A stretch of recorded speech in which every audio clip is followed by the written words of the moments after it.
అనకూడదు కూడా. True sir. So మీకు నచ్చిన ఈ రసం ఏంటి అనేది నవరసాల్లో చూస్తే కనుక మీరు ఫెరోషియస్గా అసలు యాక్షన్ ఎలా పండిస్తారో, కామెడీ గురించి మాట్లాడాలంటే కడుపు చెక్కలైన నవ్వాలండి మీ సినిమాల్లో సీరియస్గా.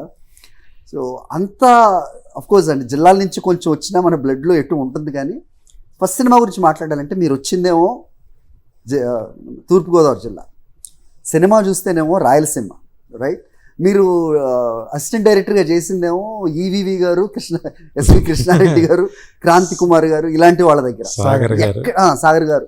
ఎక్కడ చూసినా ఈ కాంబినేషన్ అనేది అంతుపట్టదు. అంటే ఇది చిన్నప్పటి నుంచి అలా ఉండిపోయింది, ఇలా ఎక్స్ప్లోడ్ అయిందా లేకపోతే ఏంటి సార్ ఇది?